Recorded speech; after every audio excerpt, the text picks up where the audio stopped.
Hi, I'm Kaviraj from scoringtarget.com. In today's session, we are going to learn articles. ಆತ್ಮೀಯ ವಿದ್ಯಾರ್ಥಿಗಳ ತಮ್ಮೆಲ್ಲರಿಗೂ ಇವತ್ತಿನ ತರಗತಿಗೆ ಸ್ವಾಗತ ಬಯಸ್ತಾ ಇವತ್ತಿನ ತರಗತಿಯಲ್ಲಿ ನಾವು ಆರ್ಟಿಕಲ್ಸನ್ನು ಕಲಿತಾ ಇದ್ವಿ. ಏನಿದು ಆರ್ಟಿಕಲ್ಸಲ್ಲಿ ಎಷ್ಟು ಪ್ರಕಾರ ಇವೆ ಮತ್ತು ಈ ಆರ್ಟಿಕಲ್ ಅಂತಕ್ಕಂಥ ಒಂದು ಟಾಪಿಕ್ ಏನಿದೆ ಇಂಗ್ಲೀಷ್ ಗ್ರಾಮರಲ್ಲಿ ತುಂಬಾ most important aspect in English grammar ಅಂತಲೇ ಹೇಳ್ತೀವಿ. ಯಾಕಂದರೆ ಪಾರ್ಟ್ಸ್ ಆಫ್ ಸ್ಪೀಚ್ಗೆ ಸಂಬಂಧಪಟ್ಟಂತೆ ಒಟ್ಟು 9 ವಿಡಿಯೋಗಳನ್ನ ಮಾಡಿದ್ದೀನಿ. ಆ ವಿಡಿಯೋಗಳನ್ನ ಕಲ್ತ್ಕೊಳ್ಳಿ, ಪಾರ್ಟ್ಸ್ ಆಫ್ ಸ್ಪೀಚನ್ನು ಪರ್ಫೆಕ್ಟಾಗಿ ಕಲ್ತ್ಕೊಳ್ಳಿ. ಆ ನಂತರ ನೀವು ಈ ಆರ್ಟಿಕಲ್ ಸೆಕ್ಷನ್ಗೆ ಬನ್ನಿ. ಯಾಕಂದರೆ ಸೊ ಆ 9 ಪಾರ್ಟ್ಸ್ ಆಫ್ ಸ್ಪೀಚ್ಗಳ ವೀಡಿಯೋನ ನೋಡಬೇಕಾದ್ರೆ ಅದರ ಲಿಂಕನ್ನು ಕಾಮೆಂಟ್ ಬಾಕ್ಸಲ್ಲಿ ಕೊಡ್ತೀನಿ, ನೋಡ್ಬೋದು. ಅಥವಾ ನಮ್ಮ scoringtarget.com ಅಲ್ಲಿ ಕೂಡ ಇರುತ್ತೆ. You can. ಈಗ ಆರ್ಟಿಕಲ್ಸ್ ನೋಡಿ. In English there are 3 articles are used before nouns. So English ಗ್ರಾಮರ್ಗೆ ಬಂದಾಗ ಆರ್ಟಿಕಲ್ಸನ್ನು ಪ್ರಮುಖವಾಗಿ ನಾವು 3 ಆರ್ಟಿಕಲನ್ನು ಕಾಣ್ತೀವಿ. ಸೊ 3 ಆರ್ಟಿಕಲ್ ಯಾವುವು ಅಂತ ನಿಮ್ಗಾಗಲೇ ಬೇಸಿಕಾಗಿ ಗೊತ್ತಿರುತ್ತೆ. ಎ, ಆ್ಯನ್ ಮತ್ತು ದ, ಈ 3 ನಾವು ಆರ್ಟಿಕಲ್ಸ್ ಅಂತ ಹೇಳ್ತೀವಿ. ಸೊ ಆರ್ಟಿಕಲ್ಗಳನ್ನ ಕಾಮನ್ ಆಗಿ ನಾವು ನಾಮಪದಗಳ ಮುಂಚೆ ಬಳಸ್ತೀವಿ, ನಾಮಪದಗಳಕ್ಕಿಂತ ಬಿಫೋರ್ ಆಗಿ. Types of articles. ಸೊ ಆರ್ಟಿಕಲ್ಗಳಲ್ಲಿ ಎಷ್ಟು ಪ್ರಕಾರ ಅಂದರೆ ಪ್ರಮುಖವಾಗಿ 2 ಡಿವೈಡ್ ಮಾಡ್ತೀವಿ. ಎ ಆ್ಯಂಡ್ ದಗಳನ್ನು 3 ಇವೆ ಆರ್ಟಿಕಲ್. ಆ 3ಗಳನ್ನು 2 ಭಾಗವಾಗಿ ವಿಂಗಡಣೆ ಮಾಡ್ತೀವಿ. ನೋಡಿ, ಮೊದಲನೇದು ಯಾವುದಂದರೆ ಡೆಫಿನಿಟ್ ಆರ್ಟಿಕಲ್, ಇನ್ನೊಂದು ಇನ್ಡೆಫಿನಿಟ್ ಆರ್ಟಿಕಲ್. ಅಂದರೆ ನಮಗೇನು ಗೊತ್ತಾಗ್ತಿದೆ, ಆರ್ಟಿಕಲ್ಸಲ್ಲಿ 2 ಪ್ರಕಾರಗಳಿವೆ. ಓಕೆನಾ? ಸೊ ಈ 2 ಪ್ರಕಾರದಲ್ಲಿ ಡೆಫಿನಿಟ್ ಆರ್ಟಿಕಲ್ ಮತ್ತು ಇನ್ಡೆಫಿನಿಟ್ ಆರ್ಟಿಕಲ್ ಅಂತ ನಾವು ಪ್ರಮುಖವಾಗಿ 2 ಭಾಗವನ್ನು ನೋಡ್ತಾ ಇದ್ದೀವಿ. ಸೊ 2 ಕಾಣ್ತಾ ಇಲ್ಲ ಅನ್ಕೋತೀನಿ. ಓಕೆ,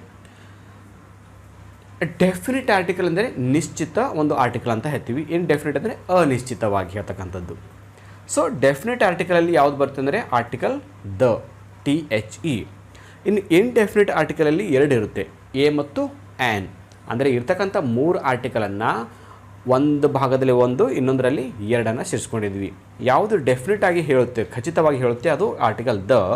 ಯಾವುದು ಇನ್ಡೆಫಿನಿಟ್ ಆಗಿ ಹೇಳುತ್ತೆ ಅದು ಎ ಮತ್ತು ಆ್ಯನ್.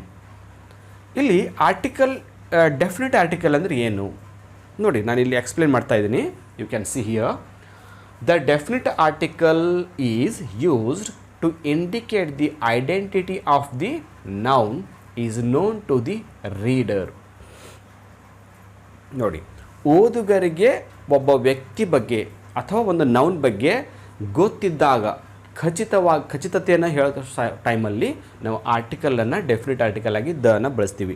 ಅಂದರೆ ಯಾವುದೇ ವಸ್ತು ಆಗಿರ್ಬೋದು, ಯಾವುದೇ ವ್ಯಕ್ತಿ ಆಗಿರ್ಬೋದು, ಯಾವುದೇ ಸ್ಥಳ ಆಗಿರ್ಬೋದು, ಯಾವುದೇ ಪ್ರಾಣಿ ಆಗಿರ್ಬೋದು, ಪಕ್ಷಿ ಆಗಿರ್ಬೋದು. ಸೊ ಯಾವುದೇ ಒಂದು ವಸ್ತುವಿನ ಬಗ್ಗೆ ನಾವು ಖಚಿತವಾಗಿ ಹೇಳ್ತಾ ಇದ್ದರೆ, ನಿರ್ದಿಷ್ಟ ವ್ಯಕ್ತಿ ಬಗ್ಗೆ ಹೇಳ್ತಾ ಇದ್ದರೆ, ನಿರ್ದಿಷ್ಟವಾದ ಒಂದು ಪ್ರಾಣಿ ಬಗ್ಗೆನೋ ವ್ಯಕ್ತಿ ಬಗ್ಗೆನೋ ಹೇಳ್ತಾ ಇದ್ದರೆ ಅದು ಡೆಫಿನಿಟ್ ಆರ್ಟಿಕಲ್ ದ ಅನ್ನು ಬಳಸ್ತೀವಿ. ಅಂದರೆ ಅವರು ನಮಗೆ ಗೊತ್ತಿರಬೇಕು, ಗೊತ್ತಿದ್ದ ವ್ಯಕ್ತಿಯ ಬಗ್ಗೆ, ಗೊತ್ತಿದ್ದ ವಸ್ತುವಿನ ಬಗ್ಗೆ ಹೇಳ್ತಿದ್ರೆ ನಾವು ಆರ್ಟಿಕಲ್ ದ ಅನ್ನು ಯೂಸ್ ಮಾಡ್ತೀವಿ. ನೌನ್ ಈಸ್ ನೋನ್, ಗೊತ್ತಿರಬೇಕು, ಅದು ನಮಗೆ ಗೊತ್ತಿದ್ದದ್ರ ಬಗ್ಗೆ ನಾವು ಹೇಳ್ತಾ ಇರ್ತೀವಿ, ನೋನ್. ಓಕೆ. ಇನ್ನು ಇನ್ಡೆಫಿನಿಟ್ ಆರ್ಟಿಕಲ್ ಅಂದರೆ ಏನು? ಇದರ ಅಪೋಸಿಟ್ ಇದೆ, ನೋನ್ ಇದೆ, ಅದು ಅನ್ನೋನ್. ನೋಡಿ, ಇನ್ಡೆಫಿನಿಟ್ ಆರ್ಟಿಕಲ್ ಅಂದರೆ ಏನು? The indefinite article is used before a noun that is general or when its identity is not known. ನೋಡಿ, ಆರ್ಟಿಕಲ್ ಎ ಮತ್ತು ಆ್ಯನ್ಗಳನ್ನು ಅಂದರೆ ಇನ್ಡೆಫಿನಿಟ್ ಆರ್ಟಿಕಲನ್ನು ಯಾವಾಗ ಬಳಸ್ತೀವಿ ಅಂದರೆ, ಒಂದು ನಾವು ಮಾತಾಡ್ತಕ್ಕಂಥ ವಿಷಯ ಜನರಲ್ ಇದ್ದಾಗ, ಸಾಮಾನ್ಯವಾಗಿ ವಿಷಯ ಬಗ್ಗೆ ಮಾತಾಡ್ತಿರಬೇಕಾದ್ರೆ, ಅಥವಾ ಐಡೆಂಟಿಟಿ ಈಸ್ ನಾಟ್ ನೋನ್, ಗೊತ್ತಿರದ ವ್ಯಕ್ತಿಯ ಬಗ್ಗೆ, ಸ್ಥಳದ ಬಗ್ಗೆ, ಅಂದರೆ ಖಚಿತವಾಗಿ ಗೊತ್ತಿಲ್ಲದರ ಬಗ್ಗೆ ಹೇಳೋ ಟೈಮಲ್ಲಿ ನಾವು ಆರ್ಟಿಕಲ್ ಇನ್ಡೆಫಿನಿಟನ್ನು ಬಳಸ್ತೀವಿ. ಅಂದರೆ ಗೊತ್ತಿದ್ದದ್ರ ಬಗ್ಗೆ, ಪರಿಚಯ ಇದ್ದದ್ರ ಬಗ್ಗೆ ಮಾತಾಡಿದ್ರೆ ಡೆಫಿನಿಟ್ ಆರ್ಟಿಕಲ್ ದ. ಗೊತ್ತಿಲ್ಲ ಯಾವುದು ಅಂತ ಹೇಳ್ತಾ ಇದ್ದಲ್ವ, ಆವಾಗ ನಾವು ಆರ್ಟಿಕಲ್ ಇನ್ಡೆಫಿನಿಟ್. ನೋಡಿ, ಅದರ ಒಂದು ಭಾಗದಲ್ಲಿ ಹೆಸರಲ್ಲಿ ನಮ್ಗೆ ಗೊತ್ತಾಗ್ತಿದೆ. ಡೆಫಿನಿಟ್ ಆರ್ಟಿಕಲ್ ಅಂದರೆ ಅದು ಖಚಿತವಾಗಿ ಡೆಫಿನಿಟಾಗಿ ಗೊತ್ತಿದ್ದಂಥರ ಬಗ್ಗೆನೇ ಹೇಳ್ತಿರ್ತದೆ. ಇನ್ನು ಇನ್ಡೆಫಿನಿಟ್ ಅಂದರೆ ಅನಿಶ್ಚಿತವಾಗಿ ಗೊತ್ತಿರದ ವ್ಯಕ್ತಿಯ ಬಗ್ಗೆ ಹೇಳುತ್ತೆ. ಸೊ ಇಲ್ಲಿ ನಮಗೆ ಡೆಫಿನಿಟ್ ಆರ್ಟಿಕಲ್ ಅಂದರೆ ಏನಂತ ಗೊತ್ತಾಯಿತು ಮತ್ತು ಇನ್ಡೆಫಿನಿಟ್ ಆರ್ಟಿಕಲ್ ಅಂದರೆ ಏನು ಅಂತ ಗೊತ್ತಾಯಿತು. ನಾವಿಲ್ಲಿ 2 ಭಾಗವನ್ನು ಕಲಿಬೇಕಾಗಿದೆ. ಒಂದು ಡೆಫಿನಿಟ್ ಆರ್ಟಿಕಲ್ ದ ಅನ್ನು ಯಾವಾಗ ಬಳಸಬೇಕು, ಸೊ ಯಾವಾಗ ಬಳಸಬಾರ್ದು, ಮತ್ತು ಆರ್ಟಿಕಲ್ ದ ಅನ್ನು ಬಳಸಬೇಕಂದ್ರೆ ಏನು ರೂಲ್ಸ್ ಇವೆ ಅಂತ ನಾವು ಕಲ್ತ್ಕೋಬೋದು. ಆಮೇಲೆ ಎ ಮತ್ತು ಆ್ಯನ್ಗಳನ್ನು ಕೂಡ ಅದೇ ಥರ ಯಾವಾಗ ಬಳಸ್ಬೋದು ಅನ್ನೋದು ಕಲಿಯೋಣ. ಅದಕ್ಕಿಂತ ಮುಂಚೆ ಈ ಆರ್ಟಿಕಲ್ಗಳನ್ನ ಹೇಗೆ ಬಳಸಬೇಕು, ಅದು ಆರ್ಟಿಕಲ್ ಡೆಫಿನಿಟ್ ಆರ್ಟಿಕಲ್ ಆಗಿರ್ಬೋದು, ಇನ್ಡೆಫಿನಿಟ್ ಆರ್ಟಿಕಲ್ ಆಗಿರ್ಬೋದು. I mean article the, A ಮತ್ತು ಆ್ಯನ್. ಇವುಗಳು ಬಳಸಬೇಕಾದ್ರೆ ಪ್ರಮುಖವಾಗಿ 3 ರೂಲ್ಸ್ ಇವೆ. ಆ 3 ರೂಲ್ಸನ್ನು ಒಂದು 3 ಟೆಕ್ನಿಕನ್ನು ನಾವು ಕಲ್ತ್ಕೊಂಡು ಬಿಟ್ಟರೆ ಸಾಕು, ಆರ್ಟಿಕಲನ್ನು ನಾವು ಈಸಿಯಾಗಿ ಬಳಸ್ಬೋದು. ಸೊ ನಾವು ಈ ಆರ್ಟಿಕಲ್ ದ ಆಗಲಿ, ಎ ಆಗಲಿ, ಆ್ಯನ್ ಆಗಲಿ ಅವು ಕಲಿಯೋಕ್ಕಿಂತ ಮುಂಚೆ ನಾವು ಏನು ಮಾಡೋಂದರೆ ಈ 3 ಆರ್ಟಿಕಲ್ಗಳನ್ನ ಯಾವಾಗ ಬಳಸಬೇಕು, ಯಾವಾಗ ಬಳಸಬಾರ್ದು, ಇದು ಮೊದಲು ನಾವು ತಿಳ್ಕೊಳ್ಳೋಣ. ಇದು ತಿಳ್ಕೊಂಡ ನಂತರ ಒಂದೊಂದೇ ಆರ್ಟಿಕಲ್ ಬಗ್ಗೆ ನಾವು ಕಲಿಯೋಣ. ಓಕೆ ನಾವೀಗ ಆರ್ಟಿಕಲ್ಗಳು ಬಳಸ್ತಕ್ಕಂಥ ಒಂದು ರೂಲನ್ನು ನೋಡೋಣ. ಓಕೆ, ಇಲ್ಲಿ ನಿಮಗೆ ಒಂದು ಟೇಬಲ್ ಕಾಣಿಸ್ತಾ ಇದೆ, ರೂಲ್ಸ್ ಆಫ್ ಆರ್ಟಿಕಲ್ಸ್ ಬಗ್ಗೆ.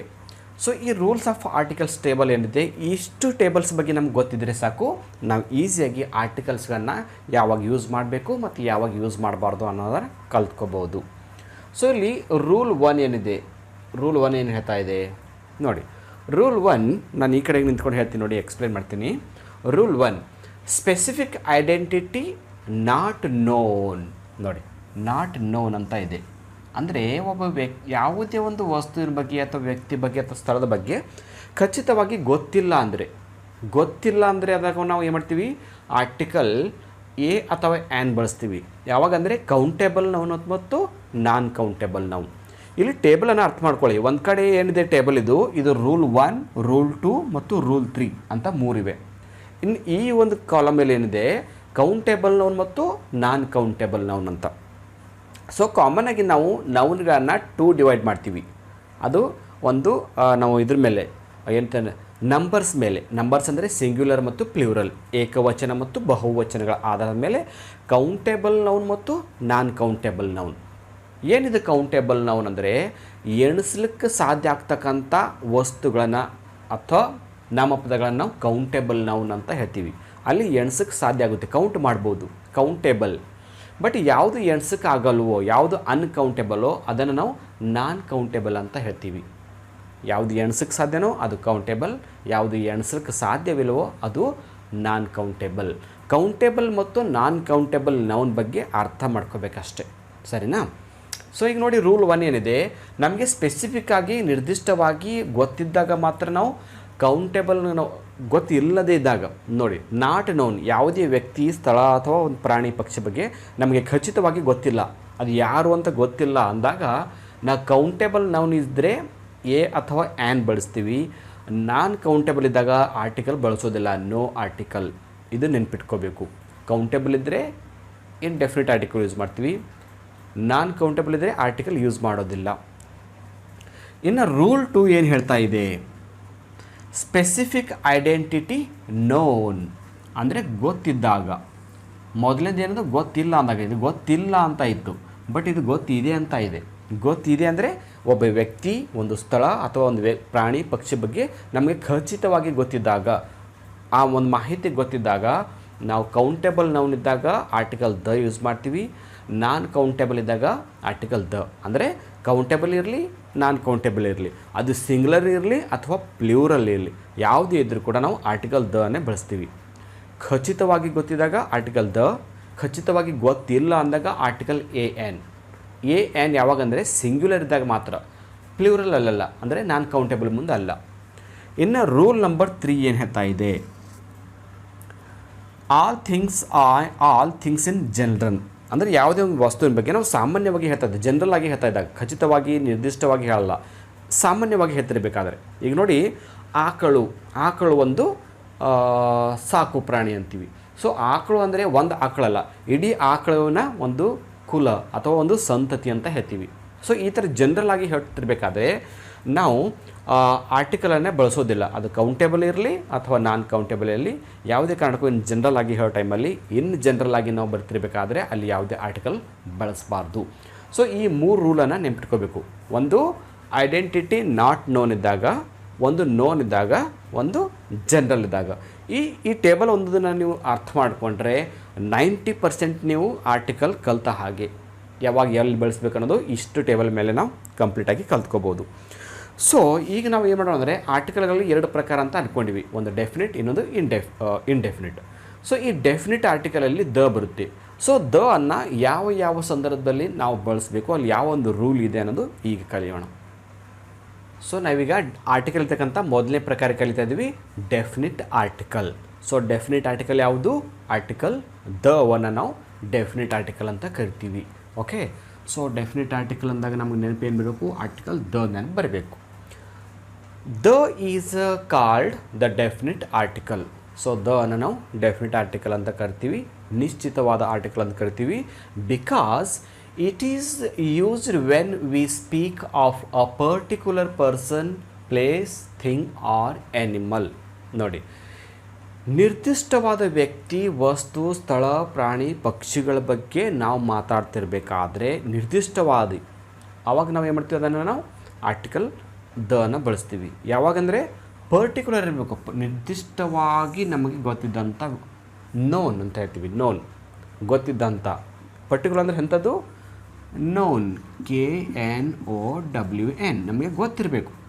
ಗೊತ್ತಿದ್ದಂಥ ವ್ಯಕ್ತಿ, ವಸ್ತು, ಸ್ಥಳ, ಪ್ರಾಣಿ, ಪಕ್ಷಿಗಳ ಬಗ್ಗೆ ನಾವು ಏನಾದರೂ ಮಾತಾಡ್ತಿರ್ಬೇಕಾದ್ರೆ ಆರ್ಟಿಕಲ್ ದನ ಬಳಸ್ತೀವಿ. ಸೊ ಎಕ್ಸಾಂಪಲ್ ನೋಡಿ, this is the pen which was presented. ಇಲ್ಲಿ ದ ಪೆನ್ ಅಂತ ಬಳಸಿದ್ದೀವಿ ನೋಡಿ, ದ ಪೆನ್. ಓಕೆನಾ? ಇಲ್ಲಿ ಆರ್ಟಿಕಲ್ ದನ ಯಾಕೆ ಬಂತು ಅಂದರೆ, ನಾನು ಒಂದು ಪೆನ್ ಬಗ್ಗೆ ಮಾತಾಡ್ತಿದ್ದೀನಿ, ಒಂದು ಪೆನ್ ಬಗ್ಗೆ. ಸೊ ಯಾವ ಪೆನ್ನದು? ದಿಸ್ ಈಸ್ ದ ಪೆನ್, ಈ ಪೆನ್ನು, ವಿಚ್ ವಾಸ್ ಪ್ರೆಸೆಂಟೆಡ್, ಈ ಪೆನ್ ನನಗೆ ಕಾಣಿಕೆ ಕೊಡಲಾಗಿದೆ, ನನಗೊಬ್ಬರು ಯಾರೋ ಗಿಫ್ಟ್ ಕೊಟ್ಟಿದ್ದಾರೆ. ಸೊ ಗಿಫ್ಟ್ ಕೊಟ್ಟಂಥ ಪೆನ್ನಿನ ಬಗ್ಗೆನೇ ಮಾತಾಡ್ತಿದ್ದೀನಿ, ಬೇರೆ ಯಾವುದೋ ಪೆನ್ ಅಲ್ಲ. ಈಗ ನೋಡಿ, ನನ್ನ ಕೈಯಲ್ಲಿ ಇಲ್ಲಿ 3 ಪೆನ್ಗಳಿವೆ, ಇಲ್ಲೊಂದಿದೆ. ನಾನು ಯಾವುದ್ರ ಬಗ್ಗೆ ಮಾತಾಡ್ತಿದ್ರೆ ಈ ಗಿಫ್ಟ್ ಕೊಟ್ಟಂಥ ಪೆನ್ ಬಗ್ಗೆ. ಈ ಪೆನ್ಗಳೆಲ್ಲ ಇವನು ಪೆನ್ ಅಂತಾರೆ, ಇದಕ್ಕೂ ಪೆನ್ ಅಂತಾರೆ. ಬಟ್ ನಾನು ಹೇಳ್ತಾ ಇರೋದು ಗಿಫ್ಟ್ ಕೊಟ್ಟಂಥ ಪೆನ್. ಇವು ನಾನು 3 ಪರ್ಚೇಸ್ ಮಾಡಿದ್ದು, ಇದು ಗಿಫ್ಟ್ ಕೊಟ್ಟಿದ್ದು. ಗಿಫ್ಟ್ ಕೊಟ್ಟಂಥ ಪೆನ್ನು ಅಂತ ಹೇಳ್ತಾ ಅಂದರೆ ಇದ್ರ ಬಗ್ಗೆ ಅಂದರೆ ಖಚಿತವಾಗಿ ಹೇಳ್ತಾ ಇದ್ದೀನಿ. ಸೊ ಆವಾಗ ನಾವು ಆರ್ಟಿಕಲ್ ಏನು ಮಾಡ್ತೀವಿ? ದನ ಬಳಸ್ತೀವಿ.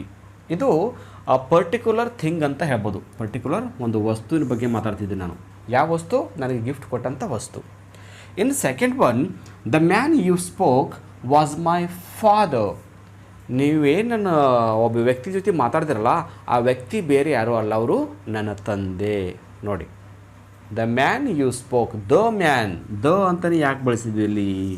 ಯಾಕಂದರೆ ಈ ನಾವು ಮಾತಾಡಿದಂಥ ವ್ಯಕ್ತಿ, ಈ ವ್ಯಕ್ತಿ ಜೊತೆ ಮಾತಾಡೀನಿ, ಆ ವ್ಯಕ್ತಿ ಯಾರು ಅಂದರೆ ನನ್ನ ತಂದೆ ಇದ್ದಾರೆ. ಸೊ ನೋಡಿ, ಇಲ್ಲಿ ಒಂದು ಪರ್ಟಿಕ್ಯುಲರ್ ಪರ್ಸನ್ ಬಗ್ಗೆ, ಒಬ್ಬ ಡೆಫಿನೆಟ್ ಆಗಿ ಗೊತ್ತಿದ್ದಂಥ ವ್ಯಕ್ತಿ ಬಗ್ಗೆ ನಾವು ಮಾತಾಡ್ತಿದ್ವಿ. ಸೊ ಆರ್ಟಿಕಲ್ ದನ ಬಳಸಿದ್ವಿ. ಇಲ್ಲಿ ಮನುಷ್ಯ ಅಂದರೆ ಬೇರೆ ಯಾರೋ ಮನುಷ್ಯ ಅಲ್ಲ, ಯಾಕಂದರೆ ಮನುಷ್ಯ ಅಂದರೆ ಎಲ್ಲರಿಗೂ ಮನುಷ್ಯರು ಅಂತ ಕರಿತೀವಿ ನಾವು. ಬಟ್ ಯಾವ ಮನುಷ್ಯ? ನನ್ನ ತಂದಿದ್ದಂಥ ಮನುಷ್ಯ. ಎಸ್. ಥರ್ಡ್ ಎಕ್ಸಾಂಪಲ್ ನೋಡಿ, I saw the boy stealing. Stealing ಅಂದ್ರೇನು? ಕದಿಯೋದು, ಕಳ್ತನ ಮಾಡ್ತಕ್ಕಂಥ ಒಬ್ಬ ಹುಡುಗರನ್ನು ನಾನು ನೋಡಿದೆ. ದ ಬಾಯ್ ಯಾಕೆ ಇಲ್ಲಿ ದನ ಯಾಕೆ ಬಂತು? ಯಾಕಂದರೆ ನಾನು ಒಬ್ಬ ಹುಡುಗನನ್ನು ನೋಡಿದೆ. ಎಂಥ ಹುಡುಗನನ್ನು? ಕಳ್ತನ ಮಾಡ್ತಕ್ಕಂಥ ಹುಡುಗ. ನೋಡಿ, ಪರ್ಟಿಕ್ಯುಲರ್ ಇದೆ. ಮೊದಲೇ ಇತ್ತು ದ ಪೆನ್. ದ ಪೆನ್ ಅಂದರೆ ನನಗೆ ಪ್ರೆಸೆಂಟ್ ಕೊಟ್ಟಂಥ ಪೆನ್. ಇಲ್ಲಿ ದ ಮ್ಯಾನ್. ದ ಮ್ಯಾನ್ ಅಂದರೆ ಯಾರು? ನಮ್ಮ ತಂದೆ. ಇಲ್ಲಿ ಗೊತ್ತಾಗ್ತಾ ಇದೆ ಪರ್ಟಿಕ್ಯುಲರ್ ಯಾರಂತ. ಇಲ್ಲಿ ಪೆನ್ ಅಂದರೆ ಯಾವುದು? ನನಗೆ ಕೊಟ್ಟಂಥ ಪೆನ್. ಇಲ್ಲಿ ವ್ಯಕ್ತಿ ಅಂದರೆ ಯಾರು? ನಮ್ಮ ಫಾದರ್. ಇಲ್ಲಿ ದ ಬಾಯ್ ಅಂದರೆ ಯಾರು? ಕಳ್ತನ ಮಾಡ್ತಕ್ಕಂಥ ಹುಡುಗ. ಕಳ್ತನ ಮಾಡ್ತಕ್ಕಂಥ ಹುಡುಗ. ನೋಡಿ, ಇಲ್ಲಿ ನಿರ್ದಿಷ್ಟವಾಗಿ ಗೊತ್ತಾಗ್ತಿದೆ ಎಂಥ ಹುಡುಗನನ್ನು ನಾನು ನೋಡಿದೆ. ಕಳ್ತನ ಮಾಡ್ತಕ್ಕಂಥ ಹುಡುಗ, ಬೇರೆ ಓದ್ತಾ ಕೂತಂಥ ಹುಡುಗ ಅಲ್ಲ, ಸೈಕಲ್ ಮೇಲೆ ಹೋಗ್ತಕ್ಕಂಥ ಹುಡುಗ ಅಲ್ಲ, ಆಟ ಆಡ್ತಕ್ಕಂಥ ಹುಡುಗ ಅಲ್ಲ, ಓದ್ತಾ ಕೂತಂಥ ಹುಡುಗ ಅಲ್ಲ, ಬರಿತಾ ಕೂತಂಥ ಹುಡುಗ ಅಲ್ಲ. ನಾವು ನೋಡಿದ ಹುಡುಗ ಏನು ಮಾಡ್ತಾಯಿದ್ದೆ ಅಂದರೆ ಕಳ್ತನ ಮಾಡ್ತಾಯಿದ್ದೆ. ಆ ಕಳ್ತನ ಮಾಡ್ತಕ್ಕಂಥ ಪರ್ಟಿಕ್ಯುಲರ್ ಪರ್ಸನ್ ಬಗ್ಗೆ ನಾನು ಹೇಳ್ತಾ ಇದ್ದೀನಿ. ಸೊ ಆರ್ಟಿಕಲ್ ದ ಅನ್ನು ಬಳಸ್ತೀವಿ. ಸೊ ಇಲ್ಲಿ ನಾವು ಪರ್ಟಿಕ್ಯುಲರ್ ಆಗಿ ಒಬ್ಬ ವ್ಯಕ್ತಿ, ವಸ್ತು, ಸ್ಥಳದ ಬಗ್ಗೆ ಹೇಳ್ತಾ ಇದ್ದೀವಿ ಸಲುವಾಗಿ ಇದನ್ನು ನಾವು ಡೆಫಿನಿಟ್ ಆರ್ಟಿಕಲ್ ಅಂತ ಅದಕ್ಕೆ ಕರೀತಾರೆ. ಸೊ ಇದು ನಾವು ಬೇಸಿಕ್ಕಾಗಿ ಡೆಫಿನಿಟ್ ಆರ್ಟಿಕಲ್ ಅಂದರೆ ಏನು ಮತ್ತು ಅದನ್ನು ಯಾವ ಥರ ಬಳಸ್ಬೋದು ಅಂತ ನೋಡ್ಕೊಂಡಿವಿ. ಬಟ್ ಈ ಡೆಫಿನಿಟ್ ಆರ್ಟಿಕಲನ್ನು ಯಾವಾಗ ಬಳಸಬೇಕು ಅಂತ ರೂಲ್ಗಳಿವೆ. ಸೊ ಆ ರೂಲ್ಗಳು ಯಾವುವು ಅಂತ ಈಗ ಒಂದೊಂದಾಗಿ ನಾವು ಕಲಿಯೋಣ. Use of definite article. So definite ಆರ್ಟಿಕಲನ್ನು ಯಾವ ಸಂದರ್ಭದಲ್ಲಿ ಬಳಸ್ಬೋದು? Rule number 1. ಸೊ ಇಲ್ಲಿ ನಾವು ಪ್ರಮುಖವಾಗಿ ಒಂದು 7 ರೂಲ್ಸನ್ನು ಕಲಿಯೋಣ. ಒಟ್ಟು 7 ರೂಲ್ಸ್ ಇವೆ. ಆ 7 ರೂಲ್ಸನ್ನು ನಾವು ಅರ್ಥ ಮಾಡಿಕೊಂಡ್ರೆ ಸಾಕು, ಡೆಫಿನಿಟ್ ಆರ್ಟಿಕಲನ್ನು ಎಲ್ಲಿ ಬಳಸ್ಬೋದು ಅಂತ ನಮ್ಗೆ ಈಸಿಯಾಗಿ ಗೊತ್ತಾಗುತ್ತೆ. ಓಕೆ, ನಿಮ್ಗೆ ಆಗಲೇ ಗೊತ್ತಿದೆ ಡೆಫಿನಿಟ್ ಆರ್ಟಿಕಲ್ ಯಾವುದು? ದ ಅನ್ನೋದು ಡೆಫಿನಿಟ್ ಆರ್ಟಿಕಲ್, ಹೌದಾ? ಸೊ ರೂಲ್ 1 ಏನಿದೆ ಅಂದರೆ, before a particular person, place or things on which already referred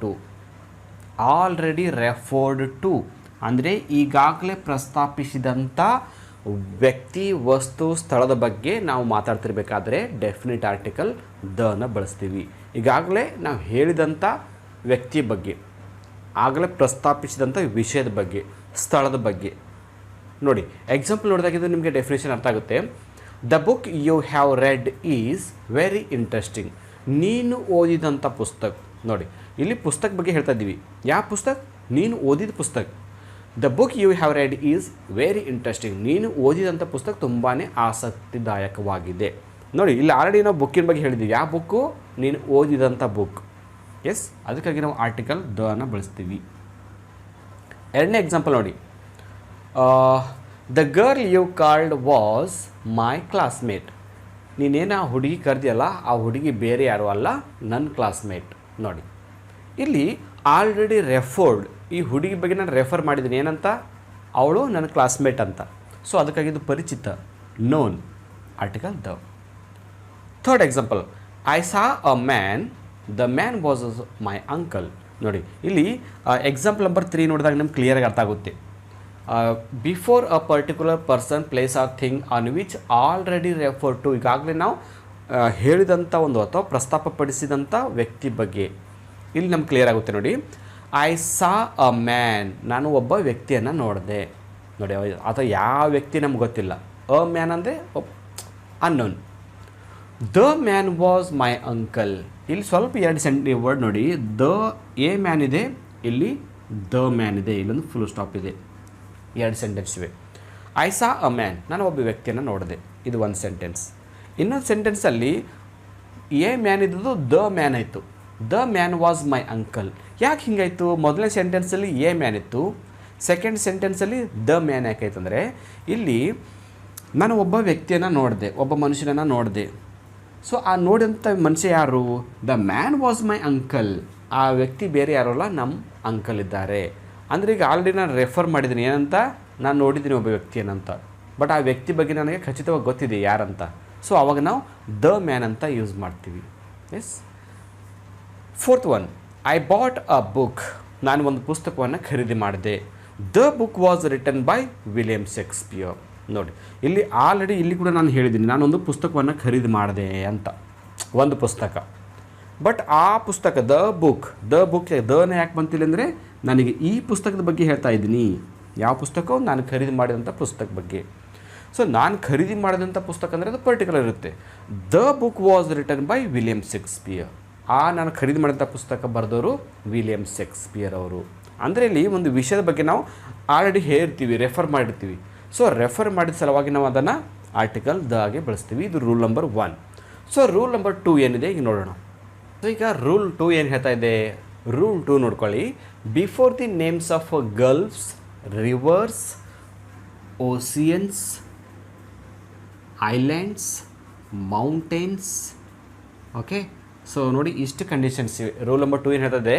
before the names of gulfs ಅಂದರೆ ಖಾರಿಗಳು ಅಂತ ಹೇಳ್ತೀವಿ, ಜಿಯೋಗ್ರಫಿಯಲ್ಲಿ ಬರ್ತಕ್ಕಂಥದ್ದು.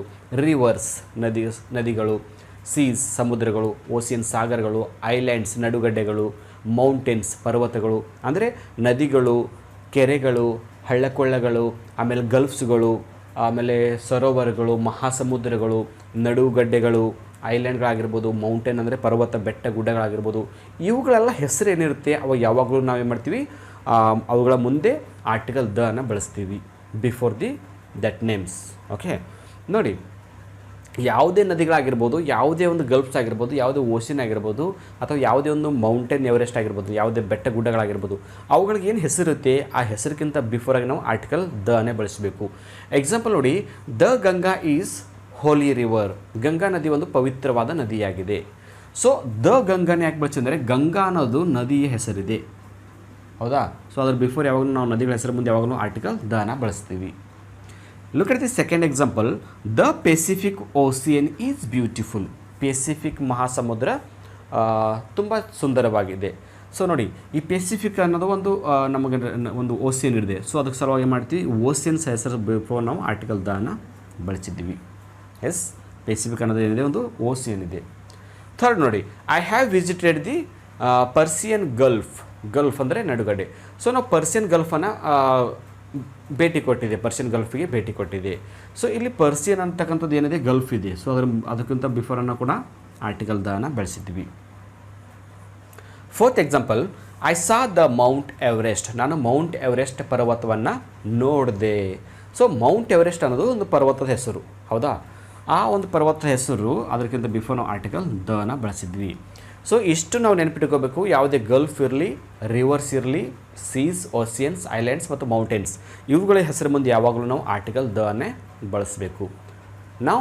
ನಾವೀಗ ಮೂರನೇದ ಆ ಒಂದು ರೂಲನ್ನು ನೋಡೋಣ. ಸೊ ನಾವು rule number 3. So rule number 3 ಏನು ಹೇಳುತ್ತೆ, before the names of certain books. ನೆನ್ಪಿಟ್ಕೊಳ್ಳಿ, ಯಾವುದೇ ಪುಸ್ತಕದ ನಾವು ಹೆಸರನ್ನು ಬರಿತಿರಬೇಕಾದ್ರೆ ಅದಕ್ಕಿಂತ ಮುಂಚೆ ಯಾವಾಗಲೂ ನಾವು ಆರ್ಟಿಕಲ್ ದನ ಬಳಸ್ತೀವಿ, ಯಾವುದೇ ಪುಸ್ತಕವಾಗಿರ್ಬೋದು.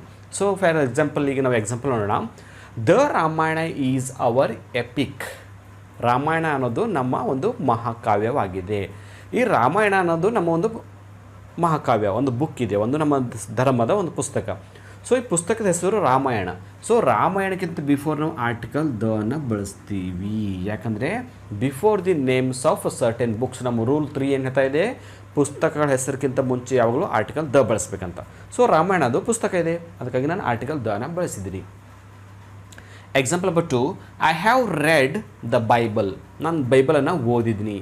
ದ ಬೈಬಲ್ ಕೂಡ ಒಂದು ಪುಸ್ತಕ ಇದೆ. ಸೊ ಅದಕ್ಕಿಂತ ಬಿಫೋರ್ ನಾವು ಆರ್ಟಿಕಲ್ ದನ ಬಳಸಿದ್ವಿ. ಎಸ್.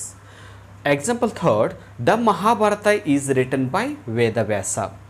ಮಹಾಭಾರತ ಅನ್ನೋದು ವೇದವ್ಯಾಸರಿಂದ ಬರೆಯಲ್ಪಟ್ಟಿದೆ. ಈ ಮಹಾಭಾರತ ಅನ್ನೋದು ಕೂಡ ಒಂದು ಮಹಾಕಾವ್ಯವಾಗಿದೆ, ಒಂದು ಧರ್ಮ ಗ್ರಂಥವಾಗಿದೆ. ಸೊ ಅದಕ್ಕಿಂತ ಬಿಫೋರ್ ನಾವು ಆರ್ಟಿಕಲ್ ದನ ಬಳಸ್ತೀವಿ. And example number 4, I bought the Bhagavad Gita. ನಾನು ಭಗವದ್ಗೀತಾವನ್ನು ತಂದಿದ್ದೀನಿ, ಖರೀದಿ ಮಾಡ್ಕೊಂಡು ತೊಗೊಂಬಂದೀನಿ ಅಂತ. ಸೊ ಭಗವದ್ಗೀತೆ ಅನ್ನೋದು ಕೂಡ ಒಂದು ಪುಸ್ತಕದ ಹೆಸರು. ಸೊ ಅದಕ್ಕಾಗಿ ನಾವು ಆರ್ಟಿಕಲ್ ದ ಅದಕ್ಕಿಂತ ಬಿಫೋರ್ ಬಳಸಿದ್ವಿ. ಅಂದರೆ ಯಾವುದೇ ಪುಸ್ತಕದ ಹೆಸರನ್ನು ಬರ್ತಿರಬೇಕಾದ್ರೆ ಅದಕ್ಕಿಂತ ಬಿಫೋರ್ ನಾವು ಆರ್ಟಿಕಲ್ ದನ ಬಳಸಬೇಕು. This is rule number 3. So rule number 4 ಏನು ಹೇಳುತ್ತೆ? ರೂಲ್ ನಂಬರ್ 4 ಏನಿದೆ, before the names of things unique of their kind. So unique of their kind ಅಂದರೆ ಯಾವ ಒಂದು ವಸ್ತು ಯೂನಿಕ್ ಆಗಿರುತ್ತೆ, ಡಿಫ್ರೆಂಟ್ ಆಗಿರುತ್ತೆ, ರಿಯರ್ ಆಗಿರುತ್ತೆ, ಹಂತದಗಳ ಮುಂದೆ ನಾವು ಯಾವಾಗಲೂ ಆರ್ಟಿಕಲ್ ದನ ಬಳಸ್ತೀವಿ. So unique of their kind ಅಂದರೆ ಅದರಂಥದ್ದು ಮತ್ತೊಂದು ಇರಬಾರ್ದು, ಅದೇ ಒಂದು ಸರ್ವಸ್ವ, ಅದೇ ಒಂದು ಮಾಡೆಲ್, ಹೌದಾ? ಸೊ ಆ ಥರದ್ದು ಯಾವುದು ಯೂನಿಕ್ ಆಫ್ ದೇರ್ ಕೈಂಡ್ ಅಂದರೆ ನಾವು ಹೇಳ್ತೀವಿ ಸನ್, ಮೂನ್, ಸ್ಕೈ, ಅರ್ತ್, ಎಲ್ಲ ಪ್ಲ್ಯಾನೆಟ್ಸ್ ಹೆಸರುಗಳು ಇವೆಲ್ಲದರ ಕಾಮನ್ ಬರುತ್ತೆ. ಅಂದರೆ ಅವು ಡಿಫ್ರೆಂಟ್ ಆಗಿರುತ್ತೆ, ಯೂನಿಕ್ ಆಗಿರುತ್ತೆ. ಭೂಮಿ ಆಗಿರ್ಬೋದು, ಚಂದ್ರ ಆಗಿರ್ಬೋದು, ಸೂರ್ಯ ಆಗಿರ್ಬೋದು, ಆಕಾಶ ಆಗಿರ್ಬೋದು, ಗ್ರಹಗಳಾಗಿರ್ಬೋದು, ನಕ್ಷತ್ರಗಳಾಗಿರ್ಬೋದು. ಸೊ ಇವುಗಳೆಲ್ಲ ಹೆಸರಿಗಿಂತ ಮುಂಚೆ ನಾವು ಏನು ಮಾಡ್ತೀವಿ, ಆರ್ಟಿಕಲ್ ದನ ಬಳಸ್ತೀವಿ. ಸೊ ಎಕ್ಸಾಂಪಲ್ ನೋಡಿ, the sun is very hot. ಸೂರ್ಯ ತುಂಬ ಬಿಸಿಯಾಗಿದೆ. ಇಲ್ಲಿ ದ ಯಾಕೆ ಬಳಸ್ತೀವಿ ಅಂದರೆ sun is unique of their kind, ಅದೊಂದು ಯೂನಿಕ್ ಆಗಿದೆ. Second one, the Mars is a planet.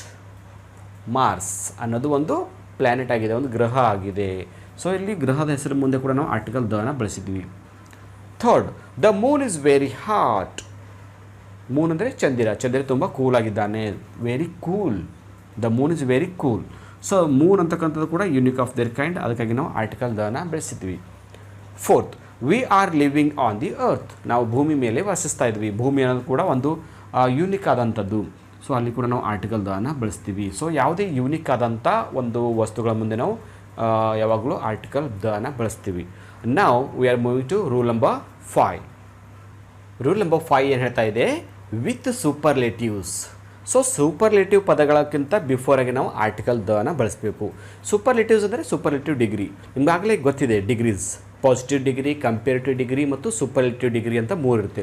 So degrees ಬಗ್ಗೆ ನೀವು ಕಲ್ತ್ಕೊಂಡಿಲ್ಲ ಅಂದರೆ ನಮ್ಮ ಯೂಟ್ಯೂಬ್ ಚಾನಲಲ್ಲಿ ಡಿಗ್ರೀಸ್ ಬೈ ಕವಿರಾಜ್ ಸರ್ ಅಂತ ಸರ್ಚ್ ಮಾಡಿ ಸಿಗುತ್ತೆ, ಆ ವಿಡಿಯೋನ ನೋಡ್ಬೋದು. ಸೊ ಸೂಪರ್ಲೇಟಿವ್ ಡಿಗ್ರಿಯಲ್ಲಿ ಯಾವಾಗಲೂ ನಾವು ಆರ್ಟಿಕಲ್ ದನ ಬಳಸ್ತೀವಿ. Example, Hi is the tallest boy. ಆತ ಅತಿ ಎತ್ತರವಾದ ಹುಡುಗ. ದ ಟಾಲೆಸ್ಟ್ ಮುಂದೆ ನಾವು ಆರ್ಟಿಕಲ್ ದನ ಬಳಸ್ತೀವಿ. ಯಾಕಂದರೆ ಇದು ಈ ಸೆಂಟೆನ್ಸ್ ಸೂಪರ್ಲೇಟಿವ್ ಡಿಗ್ರಿಯಲ್ಲಿದೆ, ಅಂದರೆ ಇವನಷ್ಟು ಎತ್ತರ ಮತ್ತು ಯಾರೂ ಇಲ್ಲ ಅಂತ ಅರ್ಥ. ಸೊ ಸೂಪರ್ಲೇಟಿವ್ ಡಿಗ್ರಿದಾಗ ಆರ್ಟಿಕಲ್ ದ ಬಳಸ್ತೀವಿ. Second one, C was the brightest girl. ಅವಳು ತುಂಬ ಬ್ರೈಟ್ ಆಗಿದ್ದಾಳೆ, ತುಂಬ ಜಾಣವಾಗಿದ್ದಾಳೆ. ಅದು ಕಲರ್ ಟ್ಯಾಲೆಂಟ್ ಬಗ್ಗೆ ಹೇಳಿದಾಗ. ಸೊ ಬ್ರೈಟೆಸ್ಟ್ ಅನ್ನೋದು ಸೂಪರ್ಲೇಟಿವ್ ಡಿಗ್ರಿ ಇರತಕ್ಕಂಥ ಪದ. ಸೊ ಇಲ್ಲಿ ಆರ್ಟಿಕಲ್ ದ ಬಳಸಿದ್ದೀವಿ. Third example, Bhima is the strongest boy. Bhima ತುಂಬಾ ಸ್ಟ್ರಾಂಗ್ ಆದಂಥ ಬಾಲಕ. ದ ಸ್ಟ್ರಾಂಗೆಸ್ಟ್, ಯಾಕೆ ಸ್ಟ್ರಾಂಗ್? ಇಲ್ಲಿ ಕಾಮನ್ ಆಗಿ ನೋಡ್ಬೋದು ಎಸ್ ಟಿದಿಂದ ಎಂಡ್ ಆಗ್ತಕ್ಕಂಥ ಪದಗಳು.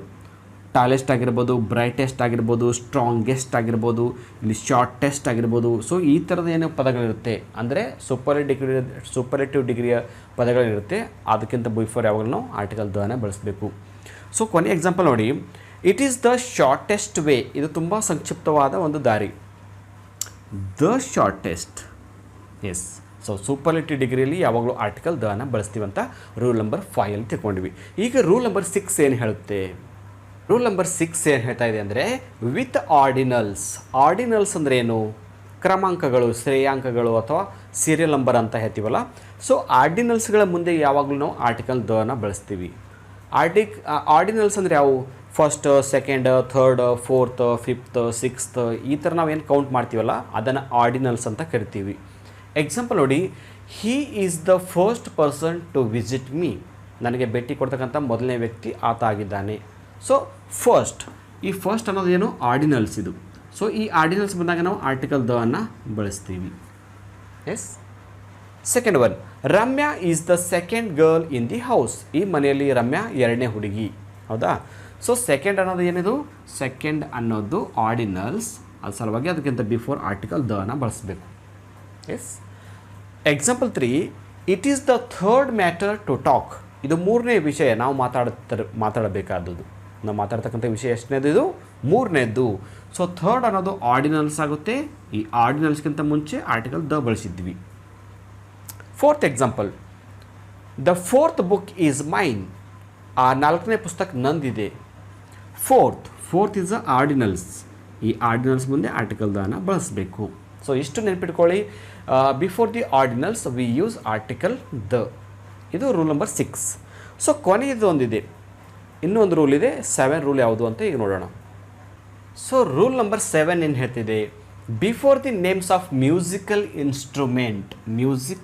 ಇನ್ಸ್ಟ್ರೂಮೆಂಟ್ಸ್ ಅಂದರೆ ಸಂಗೀತದ ಉಪಕರಣಗಳ ಹೆಸರಿಗಿಂತ ಮುಂಚೆ ನಾವು ಆರ್ಟಿಕಲ್ ದ ಬಳಸಬೇಕು. ಯಾವುದೇ ಮ್ಯೂಸಿಕಲ್ ಇನ್ಸ್ಟ್ರೂಮೆಂಟ್ ಇರಲಿ, ಅದು ಸನಾದಿ ಆಗಿರ್ಬೋದು ಅಥವಾ ಯಾವುದೇ ವಯೋಲಿನ್ ಆಗಿರ್ಬೋದು, ತಬಲಾ ಆಗಿರ್ಬೋದು, ಹಾರ್ಮೋನಿಯಂ ಆಗಿರ್ಬೋದು, ಸೊ ಮತ್ತು ಜಾಜ್ ಆಗಿರ್ಬೋದು, ಯಾವುದೇ ಸಂಗೀತ ಉಪಕರಣ, ಸಂಗೀತವನ್ನು ನುಡಿಸ್ತಕ್ಕಂಥ ಯಾವುದೇ ಉಪಕರಣ ಇದ್ದರೂ ಕೂಡ ಅದರ ಹೆಸರು ಮುಂದೆ ನಾವು ಆರ್ಟಿಕಲ್ ದ ಬಳಸ್ತೀವಿ. ಎಕ್ಸಾಂಪಲ್ ನೋಡಿ, 1, Ravi is playing the sitar. Ravi ಸಿತಾರನ್ನು ನುಡಿಸ್ತಾ ಇದ್ದಾನೆ. ಸಿತಾರ್ ಅನ್ನೋದು ಏನದು? ಮ್ಯೂಸಿಕಲ್ನ ಒಂದು ಉಪಕರಣ. ಅದಕ್ಕಿಂತ ಬಿಫೋರ್ ನಾವು ಆರ್ಟಿಕಲ್ ದ ಬಳಸಿದ್ವಿ. Yes. Second, Geeta took the veena to play music. Geeta ಮಾಡೋದು ವೀಣೆಯನ್ನು ನುಡ್ಸಕ್ಕೆ ವೀಣೆಯನ್ನು ತೆಗೆದುಕೊಂಡಳು. ವೀಣೆ, ಈ ವೀಣೆ ಅನ್ನೋದು ಏನಾಗುತ್ತೆ? ಇದು ಮ್ಯೂಸಿಕಲ್ ಇನ್ಸ್ಟ್ರೂಮೆಂಟ್. ಅದಕ್ಕಿಂತ ಬಿಫೋರ್ ಆರ್ಟಿಕಲ್ ದ ಬಳಸಬೇಕು. He is playing the tabla. ಆತ ತಬಲಾವನ್ನು ಬಾರಿಸ್ತಾ ಇದ್ದಾನೆ. ಸೊ ತಬಲಾ ಅನ್ನೋದು ಕೂಡ ಒಂದು ಮ್ಯೂಸಿಕಲ್ ಇನ್ಸ್ಟ್ರೂಮೆಂಟ್ ಇದೆ. ಎಸ್. ಅದಕ್ಕಿಂತ ಬಿಫೋರ್ ಆರ್ಟಿಕಲ್ ದ ಬಳಸಿದ್ವಿ. Last example, C is looking at the violin. ಅವಳು ವಯೋಲಿನ್ ಕಡೆಗೆ ನೋಡ್ತಾ ಇದ್ದಾಳೆ. ವಯೋಲಿನ್ ಕೂಡ ಒಂದು ಸಂಗೀತದ ಉಪಕರಣವಾಗಿದೆ, ಮ್ಯೂಸಿಕಲ್ ಇನ್ಸ್ಟ್ರೂಮೆಂಟ್. ಸೊ ಅದಕ್ಕಿಂತ ಬಿಫೋರ್ ಆರ್ಟಿಕಲ್ ದ. ಅಂದರೆ ಯಾವುದೇ ಸಂಗೀತ ಉಪಕರಣ ಇರಲಿ, ಅದು ಯಾವುದೇ ಪ್ರಕಾರದ ಸಂಗೀತದ ಉಪಕರಣ, ಒಟ್ಟಾರೆ ಅದು ಸಂಗೀತ ನುಡಿಸ್ತಕ್ಕಂಥದ್ದು ಒಂದು ಉಪಕರಣ ಆಗಿರಬೇಕು. ಅವುಗಳ ಹೆಸರು ಮುಂದೆ ಕೂಡ ನಾವು ಆರ್ಟಿಕಲ್ ದ ಬಳಸ್ತೀವಿ. ಸೊ ಇಷ್ಟು ಆರ್ಟಿಕಲ್ ಅಂದ್ರೇನು, ಆರ್ಟಿಕಲ್ ಬರ್ತಕ್ಕಂಥ ಪ್ರಕಾರಗಳು ಮತ್ತು ದ ಆರ್ಟಿಕಲನ್ನು ಯಾವಾಗ ಬಳಸಬೇಕು, ಡೆಫಿನಿಟ್ ಆರ್ಟಿಕಲನ್ನು ಯಾವಾಗ ಬಳಸಬೇಕು ಅನ್ನೋದು ಡೀಟೇಲ್ ಆಗಿ ಕಲ್ತ್ಕೊಂಡಿವಿ. ಸೊ ಮುಂದಿನ ಒಂದು ವಿಡಿಯೋಲಿ ಇಂಡೆಫಿನಿಟ್ ಆರ್ಟಿಕಲ್ ಬಗ್ಗೆ ಕಲಿಯೋಣ. ಅಂದರೆ ಎ ಮತ್ತು ಆ್ಯನನ್ನು ಯಾವಾಗ ಬಳಸಬೇಕು ಮತ್ತು ಯಾವಾಗ ಬಳಸಬಾರ್ದು ಅಂತಕ್ಕಂಥದ್ದು. ಸೊ ಇವತ್ತಿನ ವೀಡಿಯೋ ನಿಮ್ಗೆ ಹೇಗೆ ಅನಿಸ್ತು ಅನ್ನೋದನ್ನು ಕಾಮೆಂಟಲ್ಲಿ ತಿಳಿಸಿ. ಜೊತೆಗೆ ನಾನು ಗ್ರಾಮರಲ್ಲಿ ಇಲ್ಲಿವರೆಗೆ ಮಾಡಿದಂಥ ಎಲ್ಲ ವೀಡಿಯೋಗಳನ್ನ ನೋಡಬೇಕಂದ್ರೆ ಅದರ ಲಿಂಕನ್ನು ಕಾಮೆಂಟ್ ಬಾಕ್ಸಲ್ಲಿ ಕೊಡ್ತೀನಿ, ನೋಡಿ. ಯಾಕಂದರೆ ಈಗ ನಿಮ್ಮ ಇನ್ನೂ ಕ್ಲಾಸ್ಗಳು ಪ್ರಾರಂಭ ಆಗಿಲ್ಲ. ಸೊ ಇಲ್ಲಿವರೆಗೆ ನೀವು ಗ್ರಾಮರ್ ಬಗ್ಗೆ ರಿವಿಷನ್ ಮಾಡಿದ್ರೆ ನಿಮಗೆ ತುಂಬ ಅನುಕೂಲ ಆಗುತ್ತೆ ಅಂತ ಹೇಳ್ತಾ ಇವತ್ತಿನ ಕ್ಲಾಸನ್ನು ಇಲ್ಲಿಗೆ ಮುಗಿಸ್ತಾ ಇದ್ದೀನಿ. So thank you all for watching the video. If you like the video, subscribe to our channel to get more videos. Thank you all.